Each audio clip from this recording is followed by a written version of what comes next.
అయినటువంటి ఖర్చు అది అప్పు కాదు. యాక్చువల్లీ ఏ ప్రభుత్వ రంగ సంస్థ అయినా సరే పెట్టాలంటే ఆ ప్రభుత్వమే మొత్తం ఖర్చు అంతా పెట్టి కన్స్ట్రక్షన్ చేయాలి. కానీ విశాఖపట్నం స్టీల్ ప్లాంట్ 3 మిలియన్ టన్నులు 7.3 మిలియన్ టన్నులు అంటే 125% ఎక్స్పెన్స్ అయితే దానిలో ఒక్క పైసా కూడా విశాఖపట్నం స్టీల్ ప్లాంట్కి కేంద్ర ప్రభుత్వం ఇవ్వలేదు.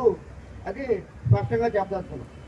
ఇక రెండో అంశం ఏంటంటే విశాఖపట్నం స్టీల్ ప్లాంట్కి మాకున్నటువంటి ఆ రోజు వచ్చినటువంటి లాభాలు ఏవైతే ఉన్నాయో ఆ లాభాలు మొదలు పట్టుకొని మా బ్యాంకులో ఉన్నటువంటి సొమ్మును పట్టుకొని ఎక్స్పాండ్కి వెళ్ళడం జరిగింది. అది అయిన తర్వాత అది కాకపోతే మనం దాదాపు 15,000 కోట్ల రూపాయలు అప్పు చేయడం అనేది జరిగింది.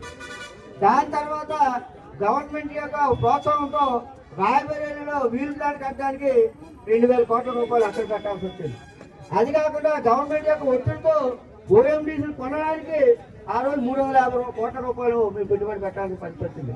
దౌర్భాగ్యం ఏంటంటే మేము ఒక టన్ను అయినా తీసుకోలేదు సరి కదా, కానీ అక్కడ ఉన్నటువంటి మాఫియా ఏదైతే ఉందో